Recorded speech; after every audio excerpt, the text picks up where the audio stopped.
Let's prevent the next school shooting.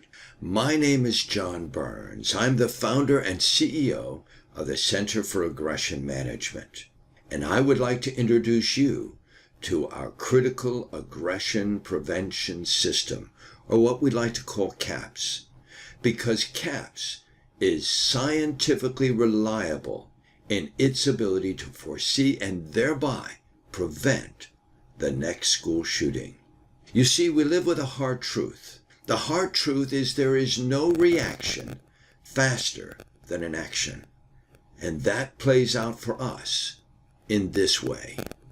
From the moment of commitment, that's when a person decides to pull their weapon and start shooting, to when the first round is discharged, is just 2 seconds. Within 5 seconds, there will be dead, dying, and/or wounded victims. No school resource officer, or SRO, can be on scene in just 2 seconds. So they're going to arrive, stepping over those slain during those horrific first seconds. That is unacceptable. And that's what I'm going to address.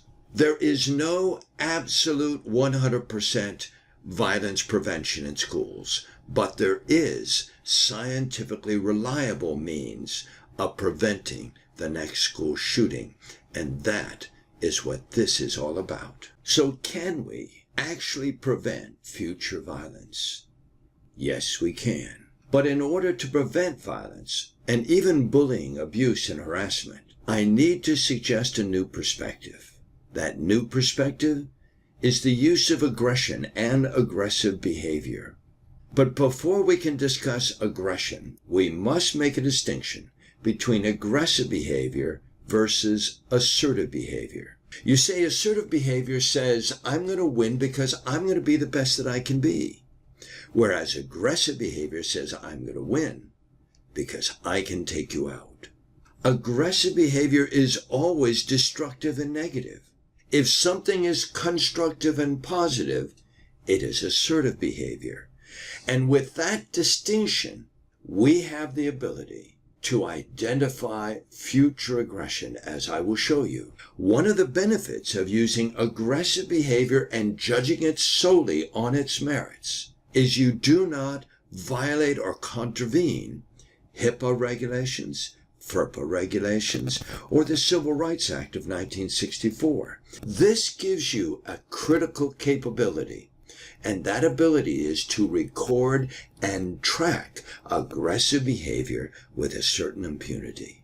So what is the established solution? According to a collaboration between the U.S. Secret Service, the U.S. Department of Education, and the National Institute of Justice, this collaborative effort was called the Safe School Initiative Study.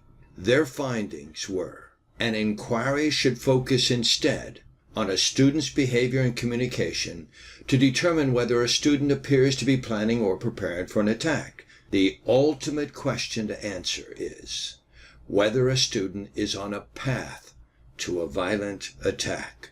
This was further affirmed in December of 2013 when the FBI's Behavioral Analysis Unit Behavioral Threat Assessment Center Chief Andre Simmons stated that their ability to prevent violence is predicated on identifying a person on the path to violence.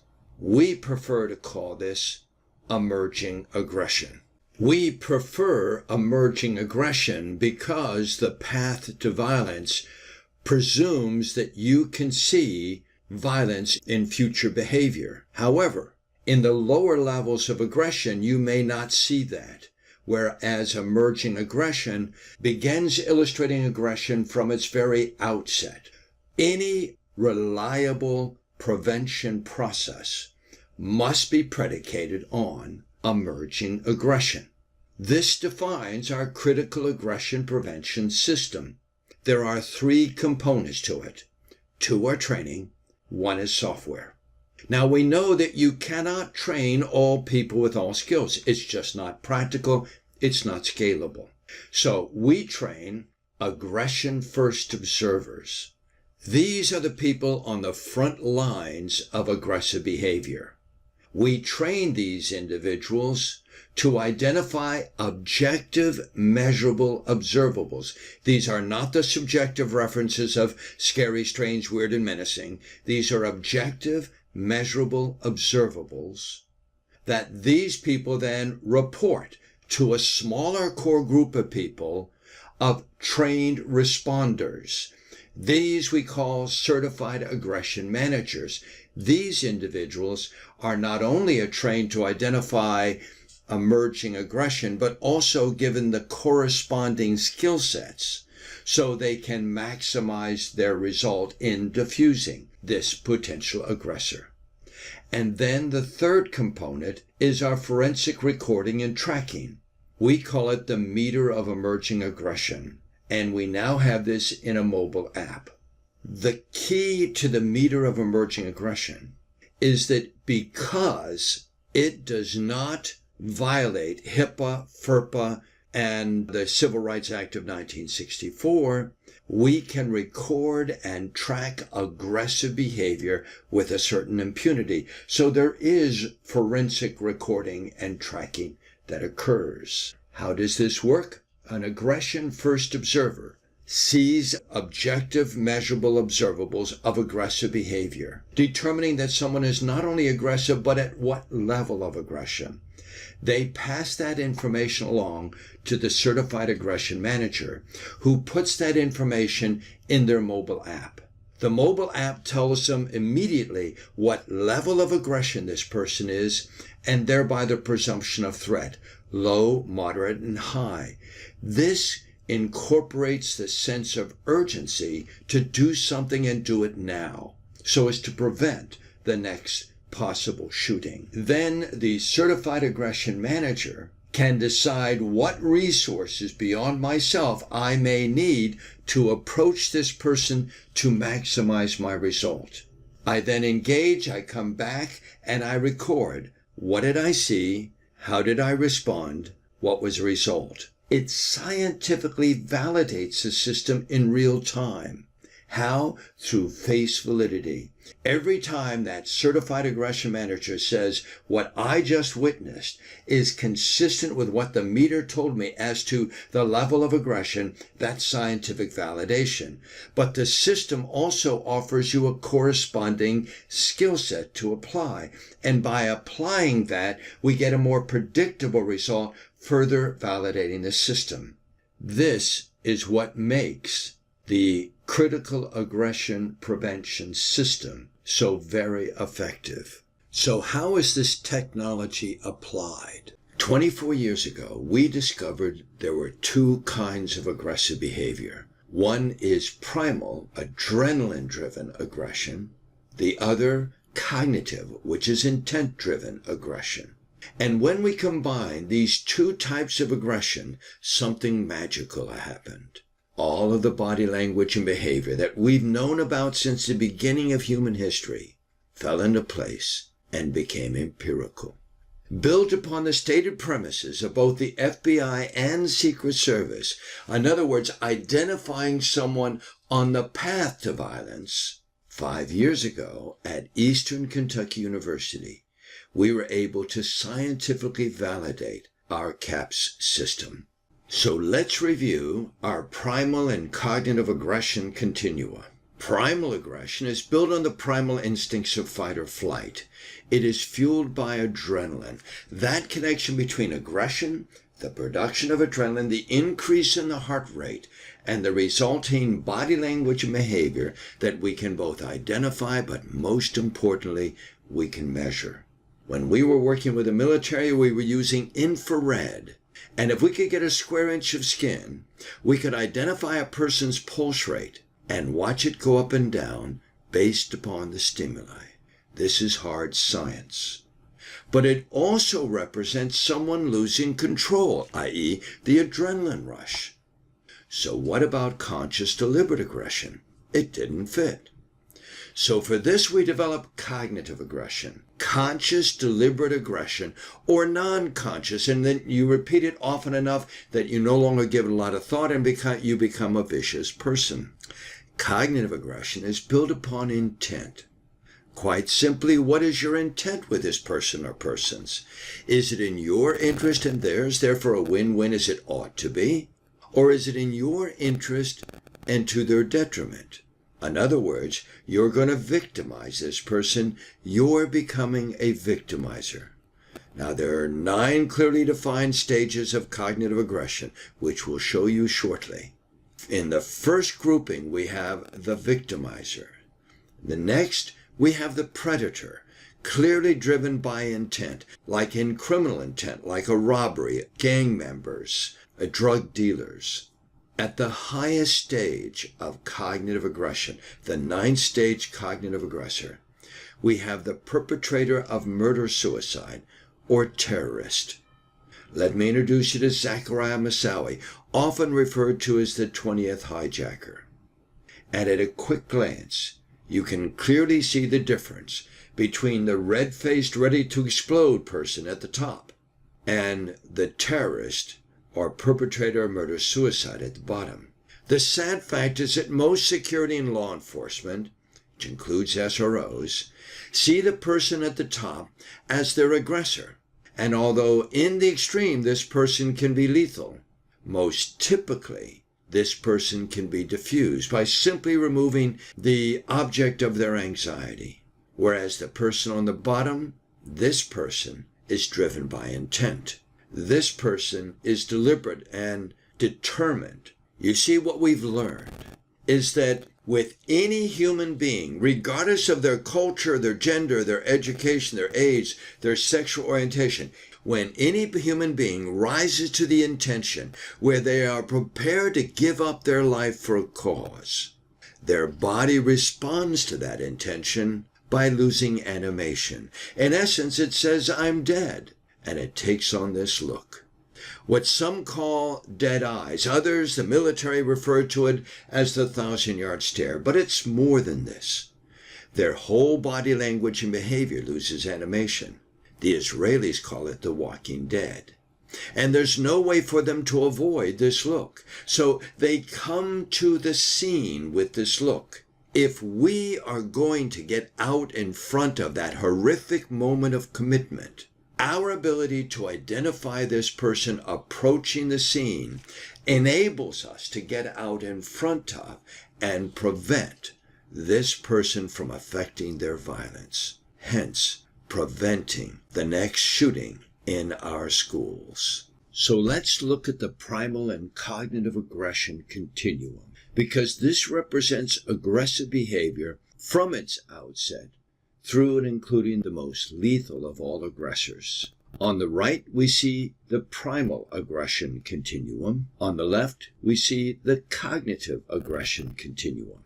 And you will also note that we have 3 phases: the trigger phase, the escalation phase, and the crisis phase. Triggers are little explosions that go off on our heads. We all experience them, like you get up late, you go in for coffee and breakfast, and there is none. Now with stomach grumbling, you get 3/4 down the driveway and you realize it's garbage day and you forgot the garbage. So you jam on the brakes, grab the garbage can, drag it to the bottom of the street. Now you get into traffic. These are little explosions that go off in all of our heads. We've all experienced them. The difference is we cope. We cope.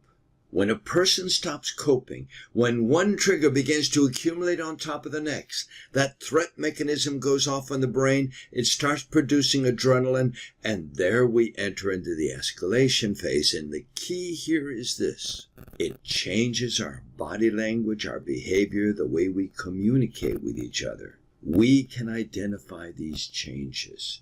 I also want to point out, at the 4th stage of cognitive aggression is where conflict, bullying, abuse, harassment, and even discrimination all begin. Yet when we talk about bullying, it presupposes someone exhibiting bullying behavior. So we are reacting to bullying. We're not preventing it. Same thing for conflict resolution. It presupposes conflict. Abuse presupposes abuse. Harassment and discrimination presupposes harassment and discrimination. You are reacting to these things, not preventing them. Yet, when you realize that they begin at the fourth stage of cognitive aggression, and you learn what the stages 3, 2, and 1 look like, you are seeing the precursors to bullying, and you can actually prevent the bullying, the harassment, abuse, the discrimination, and even conflict by understanding the precursors to these maladies. Then we enter the crisis phase.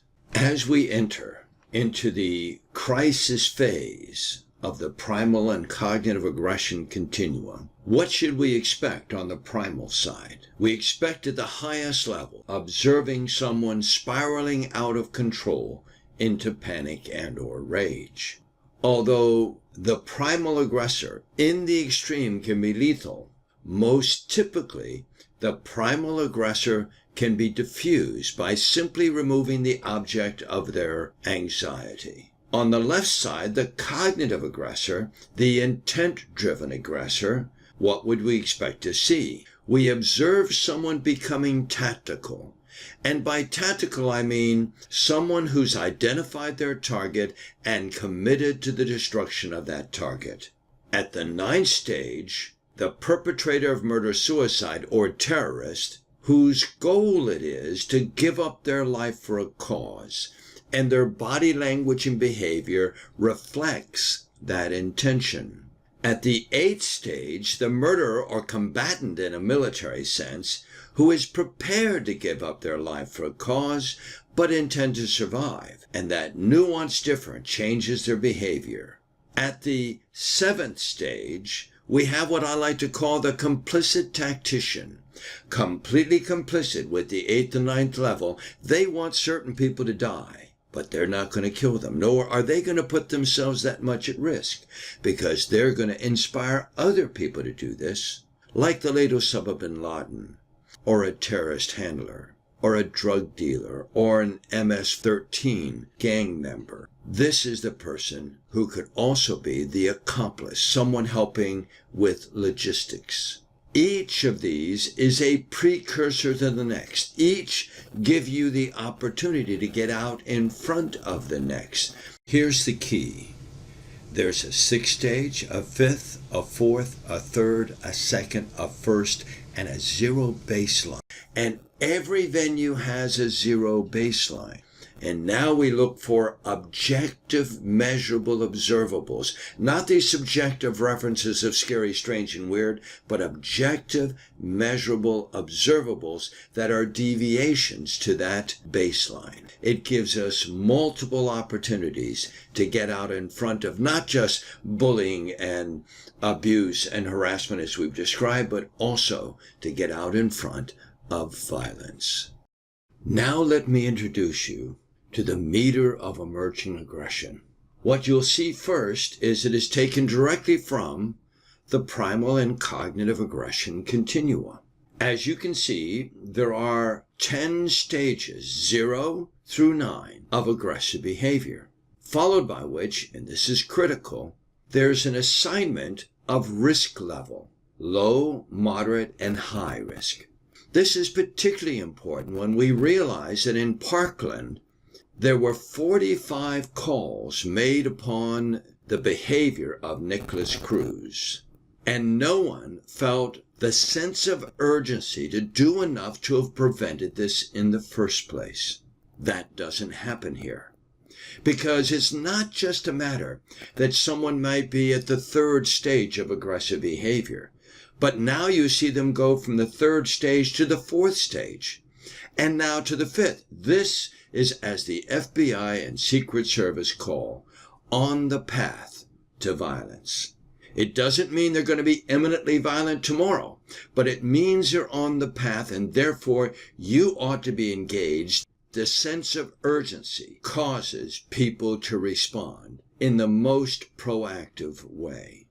Across the top, you will see 7 columns describing how we break the different categories of the primal and cognitive aggression. We see behavior, communication, interaction, demeanor, facial expressions, tactical movement, and in the final column, we see tactical clothing and articles. In the first 6 columns, you will see that they directly relate to, correspond with, the primal and cognitive aggression continuum. The seventh column are tactical affirmations, in that if someone is wearing an overcoat that goes to the ground on a hot, over 100 degrees, 100% humidity type of day, that might be seen as strange. But if you have someone who's listed as a 6-stage aggressor in any of the other columns, then this overcoat could be a cover-up for weapons and or explosives. It takes on a more foreboding and therefore a more important role. So how do you take some of these elements from simply strange to it is part of a threat strategy? Then this is how we do it. Then on the bottom, you see that those in the red squares are primal aggression. Those in the blue are cognitive aggression. And one of the things that we see right offhand is that there is far more blue. Now, this is the kind of aggression most people are not even aware of. But this is the kind of aggression that dominates aggressive behavior. And it is far, far more lethal. Here is the meter of emerging aggression with its scientifically validated, human-based indicators of emerging aggression. But can we fully and completely rely on body language and behavior to always be correct? The answer, of course, is no. For this reason, we developed the judicious interview. Now, this is a graphic depiction demonstrating the use of applied scientific cause and effect principles. In other words, we ask specific questions or take specific action that produces a predictable result if it is someone's intention is to harm. You will notice that we apply both primal and cognitive aggression, and this is a way to ascertain whether you are in fact addressing an aggressor. And of course, the meter of emerging aggression demonstrates at what level this person is. So why is it that people see something and not say something? Well, frankly, the simplest answer is they don't want to get involved. But why? Why don't people want to get involved? You see, I believe it's quite simple. Humans tend to do what they believe is in their best interest. They don't see getting involved as in their best interest, so simply they don't. But additionally, often they don't know what they're looking for. And thirdly, they're not prepared to put their reputations or their jobs on the line based upon intuition alone or these subjective references that they're forced to use. So what makes the difference? The meter of emerging aggression offers the connections between the lower levels of aggression, like bullying, and the upper ends of it, like violence. So that people, humans, can see that this lower level of aggression can, if unchecked, escalate into something that could be violent and they could become a victim. Therefore, they see it as in their best interest to get involved, and they do. They also realize the earlier they get involved, the easier it is to defuse someone. So once again, they do. This has been our experience over the last 24 years that we've been doing this. I have just illustrated our critical aggression prevention system, or CAPS. Although I'm often told, all right, I get it, I understand it, but give me an example. And since we're talking about schools, give me a school example of CAPS being applied. I'm going to take you through a step-by-step process of demonstrating the stage and threat levels of aggressive behavior. And when does aggression actually begin? Too often, people see aggressive behavior when two people are shouting at each other. Yet aggression actually begins in stages 1 through 3, and they're often not even seen as aggressive behavior. Yet if we're able to get out in front in stages 1 through 3, where it's the easiest to defuse an individual and thereby any subsequent violence, it's in our best interest to do so. We're going to describe the type of aggression, primal or cognitive, and what is it that's driving this? Is it primal, adrenaline-driven driving it? Or is it cognitive, intent-driven that's driving this? So we're going to take you through the full path, as the FBI and Secret Service call it, the path to violence. And incidentally, remember, if we can identify aggression in stages 1, 2, and 3, we can also prevent bullying, harassment, abuse, discrimination, even conflict. Let me give you an example of caps being applied in a school. So we will start by illustrating the stage of aggression, and then we will highlight primal aggression by underlining it in red and cognitive by underlining it in blue. This is stage 1, so these are subtle indicators. But once again, if you're able to identify them at this level, it is the easiest to prevent further escalation. Brian is a high school student who moved here 3 years ago from out of state. Today, he begins a subtle, almost unnoticeable change in his behavior. Normally, he is eager to learn and an astute student, cooperative, caring, and he makes good grades. But today, he seems less so. In fact, he has become noticeably distant, uncooperative, and doesn't seem to care about learning. When you ask him about this change in his behavior, he appears a little distracted, scattered, and replies out of character with something that seems on its face to be untrue. Now we're in the second stage of aggressive behavior. Later that day, you engage Brian in a conversation that evolves into a discussion of class politics. Brian, with a feigned smile, expresses to you that he has a real dislike and negative anguish over one of his new, young, married, and rather attractive teachers. He is becoming fixated on harming her reputation. He seems to be questioning her effectiveness as a teacher and whether she is trustworthy. Brian tells you that he had a crush on this new, young, and attractive teacher, but when he made an advancement toward her, she rejected him outright. As Brian shares these insights with you, his face becomes flushed with micro-expressions of contempt, which further affirms his anguish over having been rejected by this teacher. He angrily proclaims that this high school isn't big enough for the both of us. This could be resolved very quickly if adults were involved. But we can presume that Brian is sharing this information with a friend who will keep his anguish confidential. Now we enter into stage 3.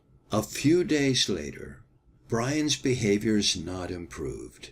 In fact, he appears sad, detached, and self-absorbed. Typically, he is a good student, often working in groups to make decisions collectively about class projects, their desired outcomes, and the strategies to achieve these outcomes.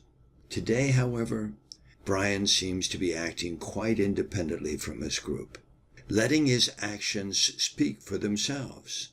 As he acts out his anguish over his teachers rejecting his advances, he seems to be quite fidgety, squirming in his chair, and you notice a bead of sweat over his brow. Stages 1 through 3 are often very subtle. They are often about the aggressor's own personality. Brian feels disrespected. This is more about Brian and his ability to handle rejection. This could have been so easily diffused had adults been involved. However, too often they are not, because the adults do not see this as aggressive behavior. As we enter into stage 4 of our aggression continuum, we now exit low threat risk and enter into moderate threat risk. This is aggression that is more directed toward an individual or individuals, or victim and victims. It is too daunting at this stage to go face to face with someone. So in this stage, this aggression is more covert. The following week, one of the other members of the class and a longtime friend of Brian's shares with you that he read an alarming message that Brian had posted on his Facebook page. When he asked Brian about it, Brian was evasive. The Facebook message questioned the effectiveness and trustworthiness of this teacher and whether students should continue to listen to her. At school, Brian is also trying to quietly convince other students that his high and mighty teacher needs to be taken down a peg or two. Now we're in stage 5, and the aggressor, bolstered by those around who agree with his way of thinking, is coming out from behind the curtain and becomes more overt in his actions. It's been 2 months, and Brian, who's quite charismatic, has covertly convinced more than a dozen other students to his way of thinking. In class, Brian has respectfully told the teacher that many in her class are unhappy with her teaching style. Other students, who are now co-conspirators, are making affirming remarks under their breaths. But when challenged by the teacher to be more specific, to provide suggestions for improvement, Brian looks at his co-conspirators, and with a faint smile, he quietly retreats, entering the 6th stage of aggressive behavior. We are just before the crisis phase. It has been a month, and Brian has exhibited the same behavior toward the teacher a half a dozen times, each time making an accusation followed by a retraction when confronted. Brian told one of his co-conspirators that he dreamt about attacking her.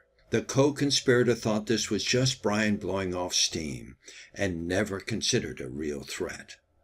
Brian covertly sends a thinly veiled threat to the teacher, suggesting that he knows where she lives. One of the teacher's neighbors says that she saw a car meeting the description of Brian's car parked down the street from her home. The teacher, guessing who sent the threat by connecting the alleged stalking with the threat that she'd received, and Brian is suspended from school. Are you done with Brian now? Most think you are. Off the campus, out of mind, right? But are you? Now you've broached the crisis phase. You've moved from moderate into high threat risk. You may be done with Brian, but is Brian done with you? Brian has a few dozen staunch allies in the high school, within and outside of the teacher's class. He has convinced them to keep an eye out on the teacher, noting where she goes and when. With their help, he places an anonymous sealed envelope on her desk containing a picture of her home and the threat to blow it up after she and her family have gone to sleep. At the subsequent inquest, one of the teacher's neighbors said that she noticed Brian's car again parked in the neighborhood, and he was taking photos of her house. Upon further discussion with local law enforcement and viewing the community traffic cameras, it is found that Brian's vehicle has been seen in the teacher's neighborhood many times over the past 2 weeks. Now, practically, what can you do? A restraining order? Will that work? What responsibility does the school district have to protect this teacher? Can Brian be arrested? If so, it differs from state to state. But in the state of Florida, you can Baker Act someone for 72 hours. Then he gets out and even more committed. We enter the 8th stage of 9 stages of aggressive behavior. This is the murderer combatant who is prepared to give up their life for a cause but intend to survive. According to family members, Brian was beside himself almost to the point of rage. However, suddenly Brian's rage has disappeared and now he has become almost zombie-like. It is Brian's intention to attack with shock and awe, just like the game Call to Battle, Special Ops. These poor people will not know what hit them, was a statement allegedly made by Brian to one of his friends. The friend believed that this statement was completely out of character for Brian, and thus he did not believe a word of it. According to Brian's friend, this was just Brian blowing off steam after being suspended from school. Now we have underlined this in green so as to point out how often where people hear actual threats, and in the absence of caps, these individuals diminish these real threats, or they try to normalize them. We enter the 9th stage of 9 stages of aggression. This is the stage of the perpetrator of murder-suicide or terrorist, someone whose goal it is to give up their life for a cause. Earlier in the day of the intended attack, a friend sees Brian and describes him as having dead eyes. Brian is again surveilling his teacher's home and sees her daughter playing in the yard and decides that he won't kill the entire family, but only the teacher. Brian is an ROTC sharpshooter, an accomplished hunter, and he obsesses over the Call to Battle game series. He has learned the strategies and tactics of battle, and virtual killing now comes easy for him. All he needs now to actually kill is his uncle's AK-47. He has convinced a student, a co-conspirator, to pull the fire alarm during the break between classes. This will cause all doors to open and all students and teachers to form outside their classrooms in a predetermined location for a presumed fire drill. He will kill the teacher and anyone else that gets in his way. He knows that there is an armed school resource officer on campus, but he doesn't care, because he intends to use the weapon on himself and become a martyr for his cause. He thinks to himself, if I'm going to give up my life, I might as well make it a spectacular event. I will be the talk of the nation's media for weeks. How sad this is. When should we identify Brian as a threat? When does aggression actually begin? In stages 1 through 3, this is when it is the easiest to diffuse an aggressor. But most people won't even acknowledge that aggression exists in stages 1, 2, and 3. We showed the interaction between primal and cognitive aggression, primal being the adrenaline side of aggression, cognitive the intent side of aggression. What were the driving forces? Was it more adrenaline or more intent? Well, in stages 1, 2, and 3, we could see primal aggression, adrenaline-driven aggression, driving a lot of this anxiety. But as Brian escalated, he became more and more cognitive, intent-driven. And it is important to understand that without the cognitive aggression continuum, it is extraordinarily difficult to identify the precursors to murder or murder-suicide. What you saw was what the FBI and the Secret Service call the path to violence, the sequential successive precursors to violence. But if you understand what stages 1, 2, and 3 look like, these are the precursors to bullying, abuse, harassment, conflict, and discrimination. If you actually want to prevent bullying, abuse, harassment, conflict, and discrimination, CAPS is the only effective way to see the precursors to these maladies and actually prevent them from occurring. Here are 4 notorious rampage shootings that, in our opinion, could have been prevented had people been trained with aggression management skills. The Critical Aggression Prevention System, or CAPS. So what are the core values of CAPS? Well, first, CAPS offers common language and common denominators so that all can speak in the same language. Too often, institutional departments create silos of information that aggressors simply walk through. This doesn't happen with CAPS because everyone is speaking the same language. CAPS mobile apps offer objective observables to assess threat. CAPS mobile app also offers corresponding responses to emerging aggression. In this way, you're never concerned about excessive force being applied. CAPS offers a clear picture to measure threat, low, moderate, high threat levels. CAPS does not violate HIPAA, FERPA, or the Civil Rights Act of 1964, and it offers legal defensibility. Now, we must tell you it's never been tested in court.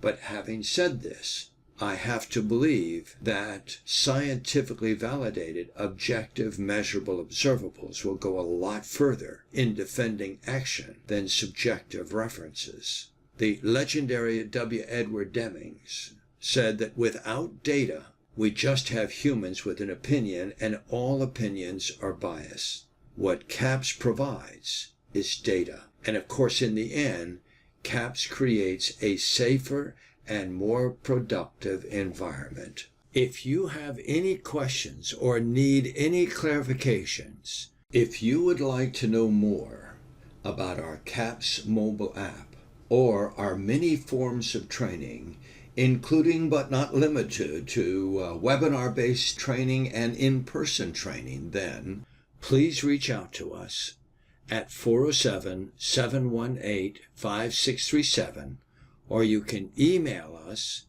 at johnburns@aggressionmanagement.com. We look forward to hearing from you, and thank you.